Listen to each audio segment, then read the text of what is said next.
Olá, meus irmãos, tudo bem com vocês? Vamos para a lição 2 do nosso discipulado, né? No vídeo anterior, para quem não viu ainda, só dá uma pesquisada aí no canal, nós falamos sobre conhecer a Bíblia, né? Eu falei, como o curso é discipulado, estou abordando os temas aqui de uma maneira mais simples, mais objetiva, porque é voltado para o novo convertido, mas quem quiser se aprofundar no tema, na lição 1, existe a matéria de bibliologia, né? Aí vai aprofundar mais ali sobre o estudo da Bíblia. Na lição 2 hoje eu vou falar sobre o tema conhecendo a Deus, né? E conhecendo a Deus, da mesma forma, também tem umas matérias mais específicas para se aprofundar, a teontologia, paracletologia, cristologia, que os irmãos podem se aprofundar se quiser, mas aqui como é voltado para novos convertidos, né, o discipulado, eu vou abordar de maneira mais simples, mais objetiva, para os irmãos terem uma ideia geral ali do que significa conhecer a Deus. Os textos que eu vou usar como base, inicialmente, vou ler aqui o versículo de Tiago, capítulo 4, versículo 18, que diz assim: chegai-vos a Deus e ele se chegará a vós. Eu li aqui só a parte A do versículo 18, e o outro texto que se encontra no livro do profeta Jeremias, capítulo 29, versículo de número 13, que diz assim: buscar-me-eis e me achareis quando me buscardes de todo o vosso coração. Então, quando a gente inicia a caminhada cristã, a gente vai ter que buscar conhecer a Deus, né? Porque para a gente servir a um Deus, a gente tem que conhecê-lo. Para a gente obedecer um Deus, a gente precisa conhecer o que obedecer, né? Então, para obediência implica conhecimento. Então, a gente tem que buscar a conhecer Deus, né? Na aula anterior eu falei que uma das formas é através do estudo bíblico, estudando mais a Bíblia, através aqui de vendo vídeo, de pregação, de estudo, a maneira da gente aprender mais de Deus, conhecer mais de Deus. Só que Deus ele tem muitos outros atributos, e Deus é um Deus pessoal que gosta de se relacionar com o homem. Desde o princípio da criação, quando ele cria Adão, a Bíblia diz que ele se relacionava com Adão. E a gente vê na Bíblia que ele exige sempre da gente que a gente esteja se relacionando com eles. Se relacionando, orando, ele manda a gente estar orando sem cessar, manda a gente colocar todas as nossas petições diante dele, ele manda a gente meditar nas Escrituras de dia e de noite, não se desviar dela nem para a direita nem para a esquerda, fazer tudo conforme nela está escrito, que é a forma da gente se manter firme, sendo reto, se desviando do mal, através guardando a palavra de Deus no nosso coração. E já adianto, né, que Deus ele é um Deus que foge muito além do nossa compreensão, para a gente querer conhecer na totalidade da natureza de Deus. Um ser finito, ele não pode compreender um Deus infinito, né? Em Salmos capítulo 139, versículo 6, fala: tal ciência para mim é maravilhosíssima, tão alta que não posso atingir. Já é o Davi falando, né, nesse capítulo de 139 que Davi escreveu, que Deus estava muito acima do entendimento, da compreensão dele. E a gente não vê na Bíblia Deus querendo provar sua existência. A gente não vê Deus querendo provar a sua existência. O tempo inteiro na Bíblia afirma que Deus é. Gênesis 1, capítulo 1. No princípio criou Deus os céus e a terra. Já aborda direto que ele criou. Porque ele não se preocupa em estar se mostrando, né, para quem não acredita nele, para ateu, que ele existe, né? A Bíblia vai dizer no Salmos 19, versículo 1 e 2, os céus declaram a glória de Deus e o firmamento anuncia as obras de suas mãos.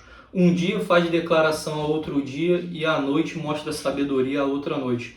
Então a própria criação de Deus testifica de Deus. O céu já testifica a glória de Deus. Toda a criação, todo mundo, o homem, nós mesmos, toda a criação prova que Deus existe, né? Só a gente olhar, contemplar a criação, contemplar o mundo, contemplar a nós mesmos, e a gente vai ver isso aqui durante o estudo, e isso já vai mostrar para a gente que que Deus existe, né? Existem algumas teorias, né, algumas provas tradicionais que tentam explicar a existência de Deus. Eu não vou aqui ficar tentando provar que Deus existe, porque, como eu já falei, Deus ele não se preocupa com isso. Cabe a nós, a gente, por fé, crer que Ele existe, né? E isso é o fundamento da fé. Mesmo sem ver Deus, a gente crer nele. E a partir do momento que a gente crê, a gente vai testificar que Ele existe de outras formas, através de sinais, através de resposta de oração, através de outras coisas. Mas aqui eu vou levantar alguns argumentos que existem, né? Argumentos básicos, simples, que provam um pouquinho da existência de Deus. O primeiro é o argumento ontológico. O argumento ontológico, ele diz que o ser humano ele é imperfeito. A gente vê ali, mesmo Deus tendo nos criados perfeitos em Adão, que Adão era perfeito, depois da queda nós percebemos que nós deixamos de ser perfeito. Como assim nós deixamos de ser perfeito? A gente percebe que a gente peca, que a gente falha, que a gente mente, que a gente tem uma falha de caráter. Em algumas coisas nós nos tornamos imperfeitos, nós ficamos doentes, nós morremos por consequência do pecado. E isso prova que se o homem é imperfeito, é porque existe algo perfeito. Assim como Deus ele é eterno e perfeito. Adão, antes da queda, Adão também não morreria se ele tivesse pecado. Ele estaria ali na condição de vida eterna, dada por Deus. Eu já ressalto que o único ser eterno é Deus, né? Adão, a humanidade, os anjos, depois do juízo final, nós vamos receber a vida eterna. Só que nós podemos ser aniquilados por Deus. Deus não pode ser aniquilado por Deus. Por isso que só Ele é eterno e nós não. O outro argumento que eu vou abordar é o argumento cosmológico. Esse argumento diz que tudo no mundo tem uma causa de existência. Tudo que foi criado, se ele existe, existe uma causa em que fez com que ele existisse. Por exemplo, essa Bíblia. Existe uma causa que fez com que essa Bíblia de papel estivesse na minha mão. A causa que alguém quis transmitir a palavra de Deus inspirada que foi escrita. Essa roupa que a gente veste tem uma causa para ela ter vindo à existência. E tudo no mundo existe uma causa. Se o universo existe uma causa para ele ser criado, existe algo muito maior do universo que deu causa à existência do mundo. E essa causa a gente crê que é Deus.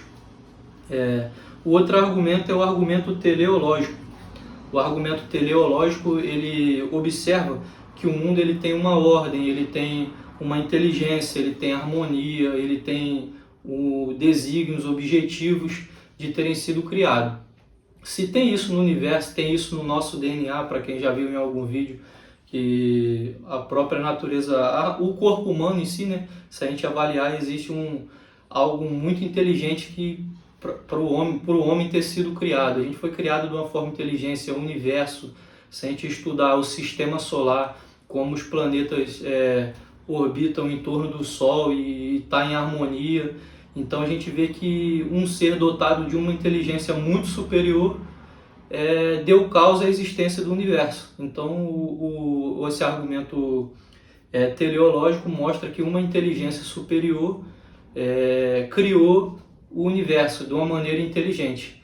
E essa inteligência, essa sabedoria provém de algo muito maior, que é Deus. E tem um argumento moral.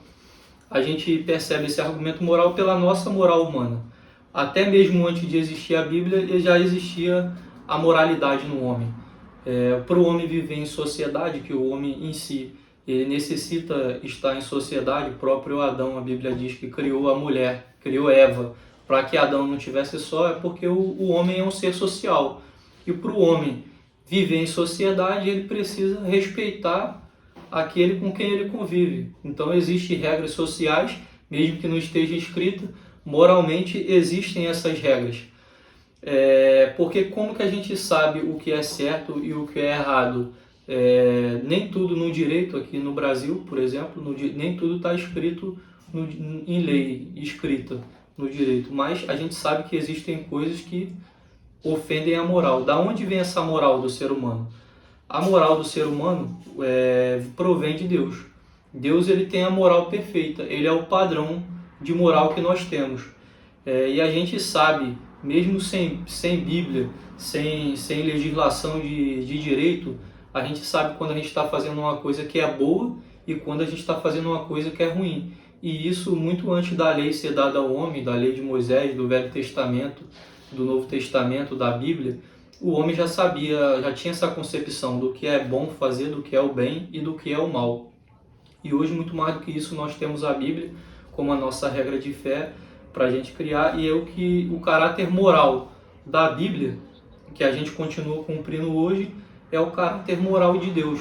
Tem coisas ali que são princípios da vida do cristão, da vida do ser humano, em que a gente tem que seguir. E essa moralidade, ela é revelada através da moral de Deus. Então, esse argumento moral mostra que existe uma moral superior, que quando o homem ele ofende essa moral, ele se sente mal.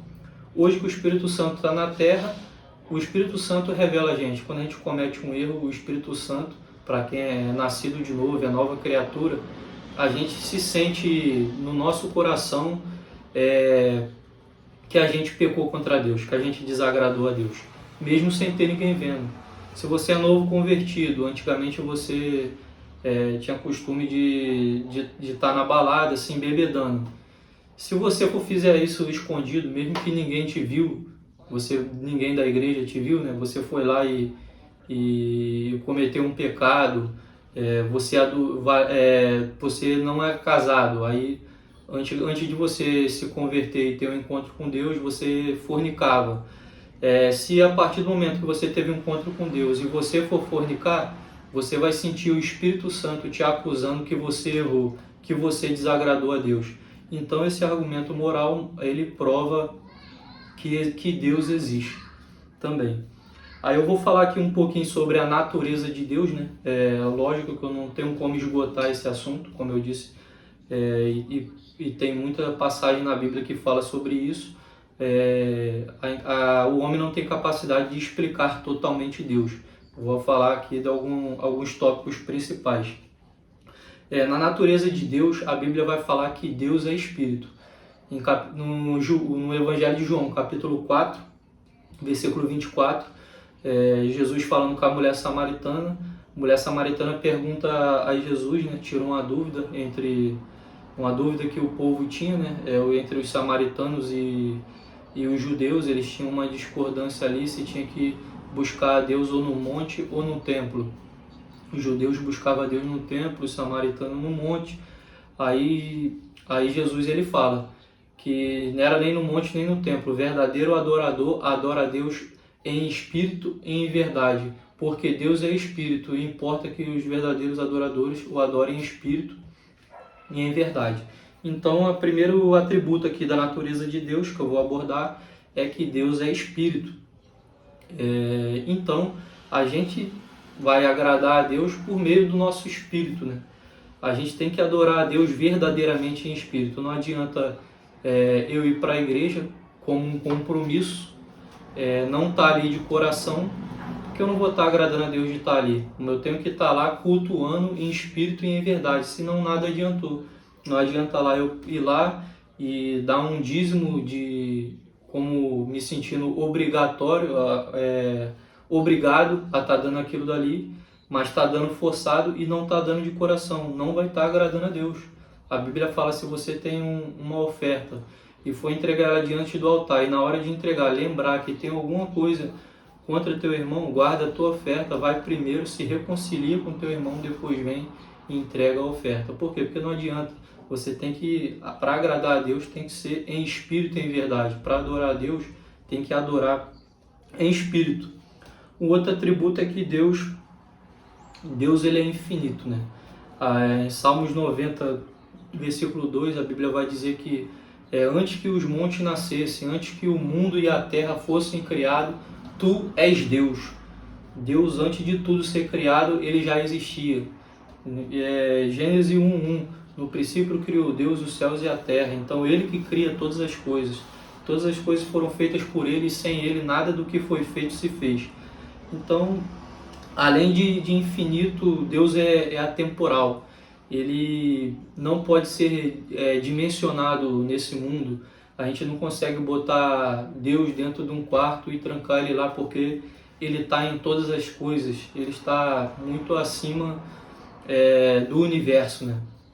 E acima do tempo, né? Tanto que o texto fala, antes que os céus e a terra fossem criados, tu és Deus, né? Tu eras Deus, tu será, porque ele não está sujeito ao nosso tempo, né? O tempo de Deus ele é diferente, porque ele é eterno. Um outro atributo que eu vou abordar aqui, Deus, ele é pessoal, ele é um Deus pessoal que gosta de se relacionar com um homem. E por isso que ele deu o tabernáculo a Moisés, lá no deserto, mandou que Moisés construísse aquele tabernáculo, e existia aquele ritual de adoração, aquele ritual de redenção pelos pecados, foi criado louvores para poder estar louvando a Deus, porque Deus está sempre querendo manter esse contato com o homem. Jesus, Deus ele é pessoal, principalmente na pessoa de Jesus. Deus envia o seu Filho ao mundo, Jesus, o Verbo se encarna, habita entre nós e vive entre nós, como se um homem fosse. Se assentou com prostitutas, com pecadores, e ele viveu normal. E dos discípulos, 12 discípulos que ele escolheu, ele não escolheu nenhum de alto gabarito, não. Ele pegou homens simples. Ele chama ali Pedro, pescador, que estava pescando, que era pescador, para ser pescador de homens. Ele pegou homens simples. Então, Deus ele sempre quis estar relacionando, e principalmente com os pequenos, com os pobres, com os necessitados. Esses foram os principais alvos do Evangelho de Jesus, que Jesus anunciou. Então ele é pessoal, ele quer se relacionar conosco, né? Por isso do tema desse estudo, né? Para o novo convertido, para quem está iniciando a caminhada. Conhecer a Bíblia e conhecer a Deus, porque Deus ele é pessoal e ele quer se relacionar com você todos os dias, seja na oração, no café da manhã, na refeição, ao acordar, ao dormir, ao se deitar. Deus ele quer se relacionar conosco todo o tempo. E o outro atributo da natureza de Deus é que Deus é santo. É o quarto atributo, né? Eu falei sobre a natureza de Deus. Eu falei que Deus ele é espírito, que Deus é infinito, que Deus é pessoal, e o quarto atributo aqui da natureza de Deus é que ele é santo.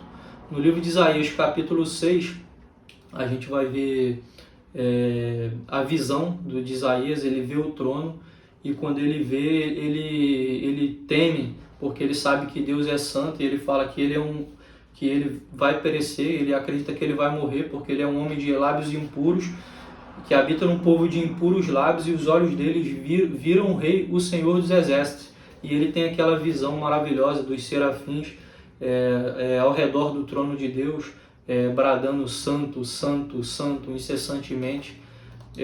O próprio serafins, que tem 6 asas, com 2 asas escondendo o rosto e com 2 asas escondendo os pés, e com 2 voando, mostrando ali a vergonha dele diante da santidade de Deus.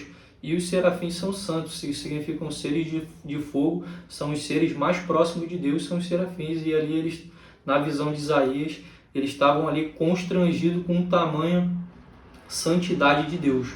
Então esse é um atributo fundamental da natureza de Deus. Ele é absolutamente santo. E existem alguns atributos de Deus que são incomunicáveis com o homem. O que seria isso, incomunicáveis? São atributos que Deus tem que a gente, como ser humano, a gente não pode ter. O primeiro deles é a onisciência. Deus ele conhece todas as coisas. Deus ele é onisciente. Ele conhece nosso coração. Ele sabe mais da gente do que da gente mesmo. A Bíblia vai dizer que ele sabe das nossas coisas antes da gente pedir. Mesmo ele mandando a gente pedir, a gente botar nossas petições diante dele, antes da gente pedir, ele já conhece a nossa necessidade. A gente não sabe quantos fios de cabelo a gente tem na nossa cabeça, mas Deus sabe. Ele sabe de todas as coisas, sabe da intenção do nosso coração. Ele não vê como vê o homem, a gente vê o que está nos nossos olhos, a gente sabe o que está diante da gente. Deus ele conhece cada um, cada ser humano, cada criatura ao mesmo tempo que ele está aqui, ele está em todos os lugares. Então esse atributo só Deus tem, nem um anjo tem essa característica, só nenhuma criatura, nem muito menos o homem. Só Deus tem esse atributo. Outro atributo é a onipotência. A Bíblia vai dizer que ele tem todo o poder, que também foi dado a Jesus, né? Todo o poder no céu e na terra. Então ele pode todas as coisas, não há nada impossível para Deus. O que os nossos olhos pareça ser difícil, pareça ser impossível, para Deus não existe isso. Para Deus todas as coisas são possíveis, desde ressuscitar um morto, desde curar cegos, tantas maravilhas que Deus fez. O homem da mão mirrada, o braço mirrado, Deus pegou e fez crescer. Deus abriu o mar vermelho, fez um povo passar em seco no mar vermelho. Deus abriu o Rio Jordão, fez o povo passar em seco no Rio Jordão, fez brotar água da terra, sustentou o povo 40 anos no deserto, mandando uma coluna de fogo para aquecer o povo durante a noite e mandando nuvem para deixar o povo na sombra durante o dia, mandando maná, fazendo brotar água da rocha. Deus não existe impossível, ele tem todo o poder e só ele pode todas as coisas. Todas as outras criaturas existe uma limitação. Deus, por ser infinito, ele tem todo o poder, ser onipotente, ele pode todas as coisas. Outro atributo incomunicável é a onipresença. Deus ele é onipresente, então ele está em todos os lugares ao mesmo tempo. Ao mesmo tempo que ele está em tudo e em todos. Ele está em todos os lugares, ele conhece o que está acontecendo aqui agora, o que está acontecendo do outro lado do mundo, em outro local da galáxia. Deus ele está presente em todos os lugares e só ele pode fazer isso. O Satanás, os demônios, eles não têm essa qualidade, esse atributo de ser onipresente. Só Deus possui, né? O homem muito menos, né? Se eu estou aqui, não tem como eu estar em outro lugar. Deus ele é eterno, né? Eu vou abordar muito aqui esse atributo incomunicável de ser eterno, porque eu já disse aqui no início, Deus ele é eterno e só ele é. Todas as outras criaturas podem ser aniquiladas. Por mais que a gente um dia, se Deus quiser, a gente vai receber a vida eterna, a gente vai passar a ser eterno enquanto Deus quiser. Acredito que para sempre, né? Que é a promessa que está na Bíblia, mas se Deus quisesse, ele poderia nos aniquilar. Agora Deus, ele não pode ser aniquilado. E Deus, ele é imutável. Deus, ele não muda. A gente vê nos 10 Mandamentos, uma série que o pastor Lívio estava falando, que é meu pastor, estava falando na igreja recentemente. A gente estava nessa série de mensagens desde os 10 Mandamentos, lá no Velho Testamento. Deus ele é imutável. Naqueles 10 Mandamentos existem princípios. O que é princípio? Porque aqueles 10 Mandamentos foi dado para todos. Então o que é dado para todo mundo cumprir, aquilo ali é princípio. O princípio decorre do caráter moral de Deus. Então, se ali estava dizendo naquela época que não adulterarás, no Novo Testamento continua não tendo poder adulterar. E muito pior, né? No Novo Testamento, na nova aliança que Jesus faz, que não existe a ausência de lei, pelo contrário, a nova aliança ela é mais pesada do que a velha aliança. No Velho Testamento fala ali nos 10 Mandamentos, não adulterarás. Então alguém poderia interpretar errado aquilo ali e achar que para poder pecar teria que consumar o fato. Jesus, porém, ouviste que foi dito, não adulterarás, eu, porém, vos digo, qualquer que pensar no teu coração já cometeu adultério. Então a nova aliança ela é mais puxada. Então são princípios, os princípios desde a velha aliança que estão ali escritos naqueles 10 mandamentos ali da lei de Moisés, continuam em vigor no dia de hoje, esses princípios, porque decorre do caráter imutável de Deus, diferente do ser humano, que a gente muda.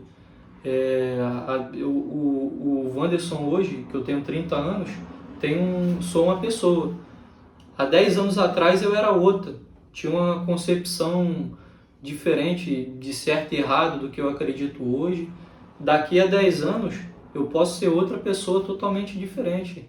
Eu posso mudar de país, mudar de cultura, mudar meus valores e ser uma pessoa daqui a 10 anos totalmente reconhecível. Que Deus queira que não aconteça isso, né? Mas a gente está sujeito como ser humano, limitado. Agora Deus não. Deus ele vai passar daqui a 1000 anos, se a gente pegar a gente vai ver que a lei de Deus ela continua sendo a mesma. Por quê? Porque decorre do caráter imutável de Deus, que Deus ele não muda, independente do tempo, da época. Por isso que os mandamentos deles continuam sempre em validade sempre. E agora eu vou falar um pouquinho sobre os atributos comunicáveis de Deus. O que seriam esses atributos comunicáveis? São aqueles atributos de Deus que se comunicam com o homem, que o homem pode ter também igual a Deus. A Bíblia vai dizer que quando ele cria o homem, lá em Gênesis, né, capítulo 1, que ele cria o homem à sua imagem e semelhança. Aquela imagem não é porque Deus tinha um corpo, né, e a gente era uma imagem igual a de Deus, não era isso que ele estava querendo dizer. A questão da gente ser imagem e semelhança é porque Deus, através de nós, ele se revela ao homem. A gente consegue revelar Deus através da gente, a gente praticando esses atributos comunicáveis de Deus. As outras pessoas conseguem ver Deus na gente. Por exemplo, se eu for um homem justo, se eu for um homem reto, se eu for um homem que se desvia do mal, que nem são os atributos que Deus fala de Jó, né? Quando Satanás se apresenta diante de Jó, Deus fala: vixe, meu servo Jó, homem justo, reto, temente a Deus, que se desvia do mal. Se eu praticar essas características, eu vou estar mostrando para quem estiver ao meu redor, eu vou estar testemunhando de Deus, eu vou estar evangelizando. Por isso que eu aprendi durante a minha caminhada que a nossa maior pregação é o nosso testemunho, porque a gente buscando ser como Deus, ser um imitador de Deus, é a melhor forma da gente estar evangelizando quem está ao nosso redor. A gente está transparecendo quem Deus é através da gente, né? A gente vai ver que Deus nos ensina que nós somos o sal da terra e a luz do mundo. Existem outros atributos comunicáveis como o amor. Deus ele é amor, né? A gente vai ver na Bíblia que Deus ele é amor. E a gente tem que praticar esse amor, que são os atributos que Deus comunica com a gente. Deus ele é santo e ele quer que a gente seja santo. Então ele fala pra gente que a gente tem que buscar ser santo assim como ele é. Então esse atributo também é comunicável. A bondade de Deus, Deus sendo misericordioso, a gente também sendo misericordioso com o próximo. Deus ele tem sabedoria, então a sabedoria, a inteligência é algo também que ele comunica com a gente. É claro que esses nossos atributos têm limitado, né, em relação a Deus. A nossa bondade não é tão boa que nem a bondade de Deus, né? Mas esses atributos são comunicados a gente e a gente tem que buscar exercer, praticar esses atributos que Deus compartilhou para que nós fôssemos semelhantes a Ele, né? Imagem e semelhança dele. E o último tópico aqui desse estudo, né, que eu queria abordar é sobre a Trindade. Não vou me aprofundar muito na Trindade, que é um tema é uma doutrina que gastariam muito tempo para poder estar explicando aprofundado. Mas eu escutei uma pregação do pastor Luciano Subirá, pastor que eu tenho como referência, e ele fala que a Trindade, essa doutrina da Trindade, na verdade é um mistério da Trindade, porque é muito difícil explicar aquilo que é inexplicável, aquilo que é infinito, aquilo que é eterno. Foi aquilo que a gente falou no início aqui do estudo, que Deus está muito acima da nossa compreensão, então é difícil a gente explicar a natureza de Deus. Mas a gente consegue, através do que ele revelou na Bíblia, ter uma noção, né? Uma noção básica. E a gente conhece a Trindade como um Deus que se manifesta em 3 pessoas distintas, que é o Pai, o Filho e o Espírito Santo. O Pai, na Bíblia, ele se põe numa situação de Criador, do Criador de todas as coisas, ele se põe na situação de juiz e ele fica lá no céu. Aí a outra pessoa que ele se manifesta é através do Filho, o Jesus Cristo, que veio para a Terra, habitou entre nós, o Filho que veio para nos salvar, né? Que veio para cumprir o plano da redenção e nos religar a Deus. Então, no Velho Testamento a gente não consegue ver claramente, né? Embora já tenha muita referência ali dessas três pessoas da Trindade, no Velho Testamento a gente é um pouco mais difícil conseguir enxergar isso. Mas quando Jesus vem, Jesus ele que nos clareia isso, né? Essa visão da Trindade. Ele começa a dizer que ao mesmo tempo que ele é filho e chama Deus de Pai, ao mesmo tempo ele fala que ele e o Pai são um só. Aí ele se manifesta como Filho de Deus, vive entre nós, mas ao mesmo tempo ele vai revelando que ele e o Pai também são Deus. Ele começa a revelar que ele também é Deus e que ele é enviado de Pai e veio para falar e testificar do Pai, e o Pai testifica dele. E após Jesus Cristo ascender aos céus, ele promete à igreja que ele subiria, mas mandaria o Consolador. Esse Consolador é o Paracleto, o Espírito Santo. Aí o Espírito Santo vem com um papel de revestir a igreja de poder, de dar dons espirituais, vem com um papel fundamental de convencer o homem do pecado. Quando a gente abre a porta do nosso coração, o Espírito Santo vem, entra e faz a obra. É ele que nos convence do pecado. Então ele vem, embora seja um só Deus, ele se manifesta em três pessoas distintas: o Pai, o Filho e o Espírito Santo. No final do livro de Mateus, né, capítulo 28, os últimos versículos ali, do 20 e pouco ali ao 30, Jesus fala: ide fazer discípulos de todas as nações, batizando-os em nome do Pai, do Filho e do Espírito Santo, ensinando-os a guardar todas as coisas que eu tenho mandado. E eis que estou convosco todos os dias até a consumação dos séculos. Então ali ele fala: batizar em nome do Pai, do Filho e do Espírito Santo. Em várias passagens ele vai abordar essa divisão: o Pai, Filho e Espírito Santo. Embora o Deus seja um só, ele muitas vezes ele mostra as três personalidades distintas. E também no livro de 2 Coríntios 13:13, na bênção apostólica, a gente vai ver, né, Deus ensina, Paulo ali, né, escrevendo a carta aos Coríntios, ele fala da bênção apostólica também separando essa trindade. Ele fala lá que a graça do nosso Senhor Jesus Cristo, o amor de Deus e a comunhão do Espírito Santo sejam com todos vós.